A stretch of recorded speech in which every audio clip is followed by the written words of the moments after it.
Outside the Villa Marina is a tram stop. Unusually though, it's for a horse tram. Good morning from the seafront at Douglas, and I could have hung around there at Villa Marina to pick up the horse tramway to take me up to the Derby Castle point of the Manx Electric Railway.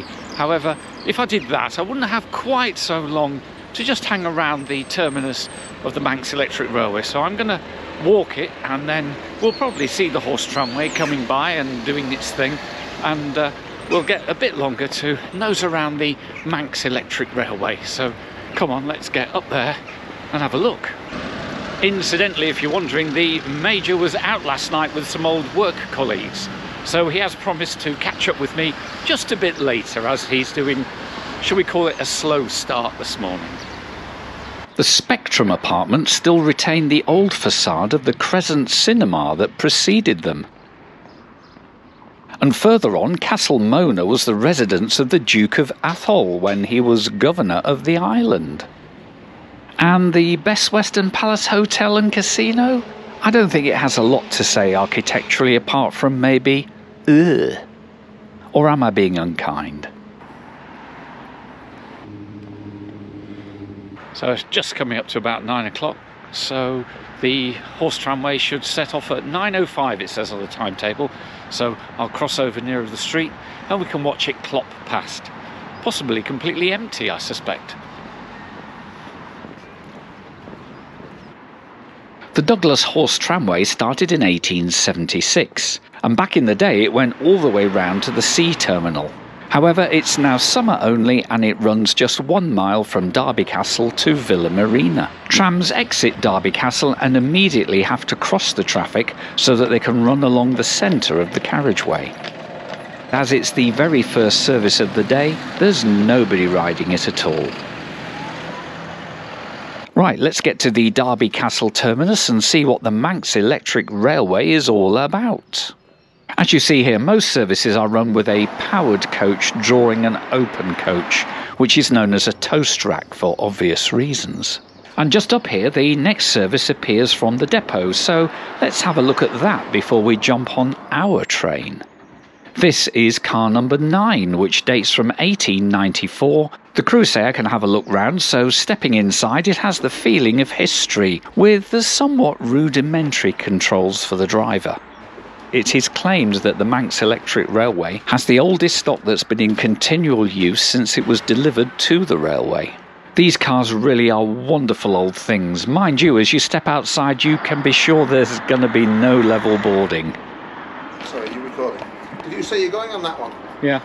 Anyway, the crew of number 9 have reminded me that the train in the station is about to depart.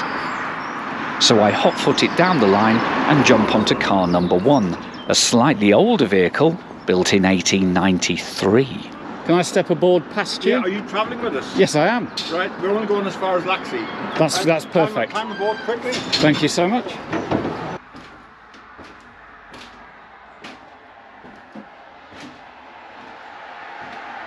So before we set off, let's have a quick look at the Manx Electric Railway's route. We'll climb out of Douglas round Onchan Head and continuing around to Groudle Glen. There we will follow the main A2 road northbound towards Laxey.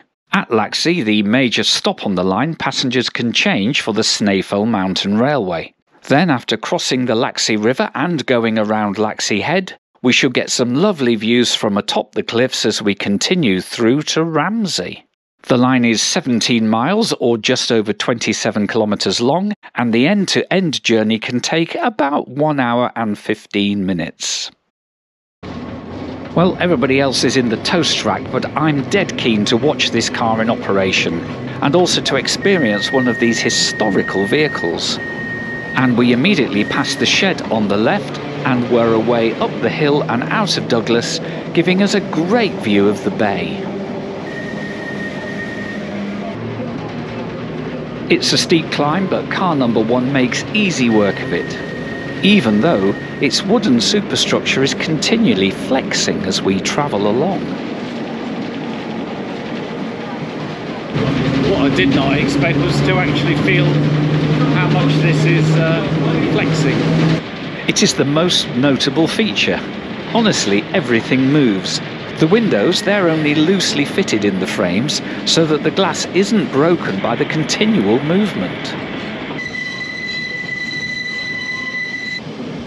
Now we're coming around the headland so we can cross over the valley at the top of Growdle Glen. But I'm still mesmerised by this rocky, clanky vehicle, which also seems to have grab handles for when it must have been a very busy commuter service.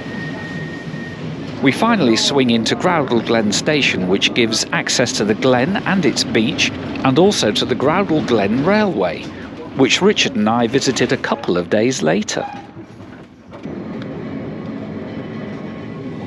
The radius of the curves on the line is pretty tight, and we squeal our way round and across the bridge over the glen.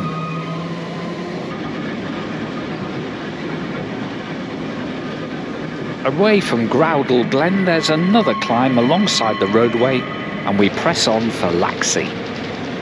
As you can see, there's not much protection from the elements for the driver on this car, but you know what? On a day like today, it looks to be a very fine job. Up ahead, the road sign refers to the line as a tramway, and as we cross the road, the waiting shelter here is marked as a tram stop. So, is it a railway? Is it a tramway? The debate will continue, at least inside my head. I'm not sure line-side workers should avoid an oncoming vehicle by standing inside another running line, although I suppose there's precious little safe space elsewhere. Anyway, we're rattling along at a fair lick now, with the car hitting its top speed of about 25 miles per hour. It's downhill here, so we'll see the driver lapping the brake as we continue on towards Laxey.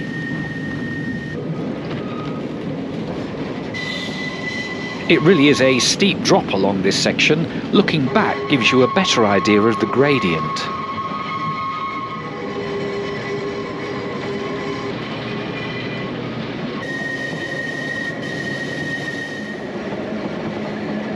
You know, although most traffic is quicker than us, I reckon we're having more fun than them, don't you? And of course, when the situation arises, it's they that have to stop for us. Also, I don't think we've seen any crossing gates on this line at all. Every now and again there's a glorious view of the sea, and this is definitely a more scenic ride than the steam train. In part, I think, because these electric cars can manage much more challenging gradients along the coastline.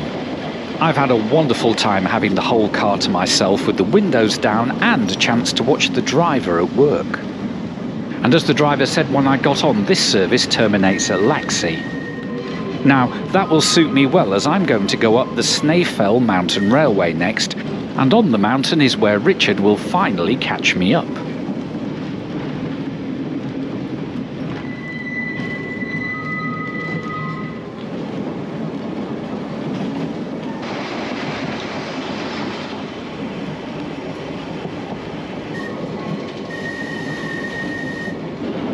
The descent into Laxey is very long, and I'm hoping these brakes keep working. And we also pass the Laxey car sheds on the way. Then there's the wonderful swoop over the Glenroy Viaduct before we roll into Laxey station to see a car of the Snaefell Mountain Railway waiting to take us onwards.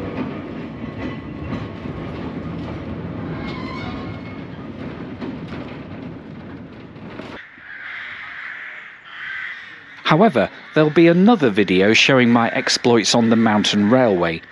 Let's just jump forward an hour or two to find Richard and I returning to Laxey, and as luck would have it, our onward ride is seamlessly on car number 1 again.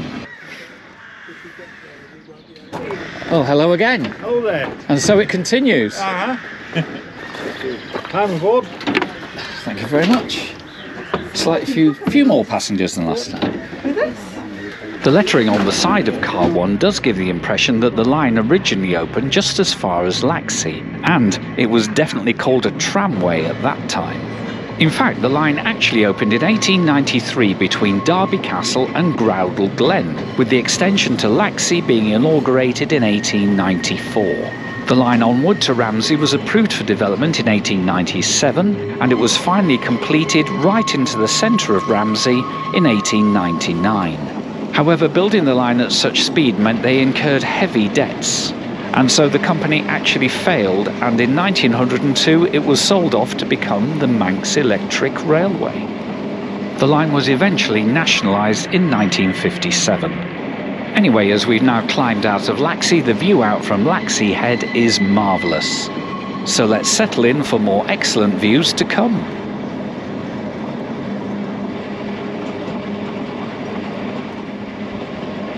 And good old car number 1 continues to rock and roll along the cliff top.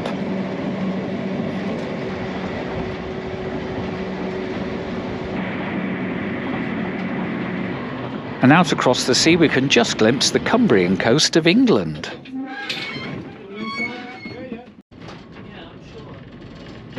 Along here both road and rail cling to the side of the hill, providing yet more views out across Bulgham Bay.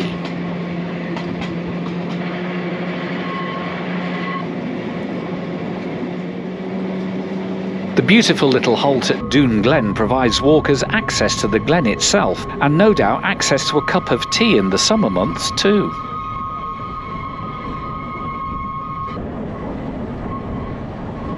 There are official halts all the way along the line here, but notes about the railway say that the driver will stop for passengers to board or alight at any safe place along the route. All the catenary poles are individually numbered, and some of the smaller stopping places are merely described by the nearest pole number.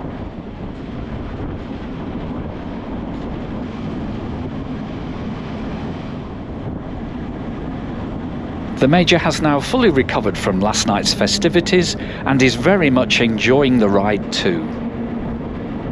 You know, the loose-fitting windows must have made winter travel on this line quite cold and drafty for passengers. And we actually stop for passengers at Ballaglass. And Richard makes a note of the "Please close the gate" sign on the waiting room. We reckon this will stop the local wildlife or sheep using it as a shelter or even a toilet. The name Corner, I recall, is used for the name of the cafe on the Manxman ferry.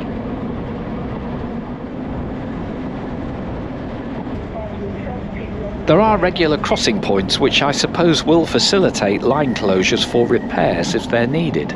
Although with it being seasonal, I'd expect most major enhancements can be left until the line is completely closed to traffic. Right, some of the walkers want dropping off and there's a lively discussion of exactly where. But eventually we stop and they alight. The view of the bay at Portmore is delightful, and number 1 continues to rattle and squeak its way towards Ramsey. A quick check on the phone shows we're running at about the line speed along here.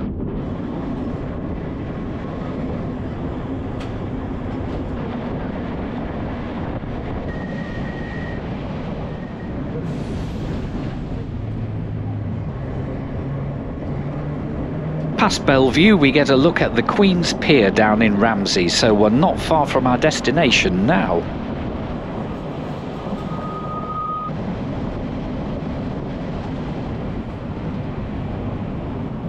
There's another bridge to be crossed over the Ballure Glen before we pass Ballure Halt, and according to the sign we enter Ramsey itself. And now we're on the final part of the line from Ballure to Ramsey, which was opened in 1899. And with that, our venerable chariot pulls into Ramsey station itself to mark the end of a very pleasant ride indeed. Now it's time for the Major and I to climb down, and then we'll hang around to watch proceedings as they ready the vehicles for the next return trip. To get everything in the right order, firstly number 1 runs around the toast rack trailer. And you can see the 550 volt DC power is supplied via tram poles and pickups. The track gauge, just like the steam railway, is 3 feet or 914 millimeters.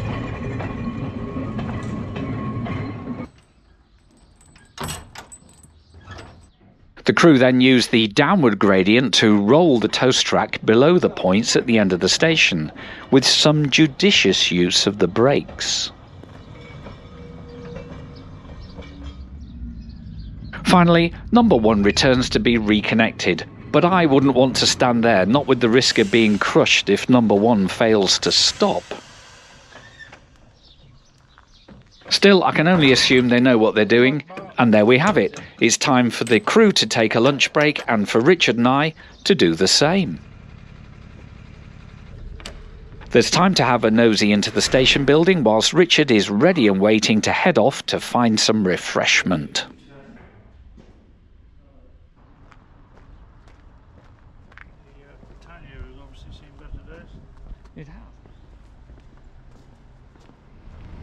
I've briefly left Richard outside the pub as I've noticed a swing bridge in operation, so let's go watch that in action before I get today's first pint of Ockles.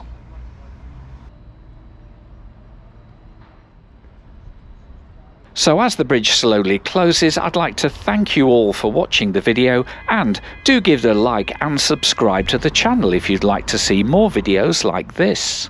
Also, if you'd like some extra content and early access to the videos, then do consider becoming a channel member.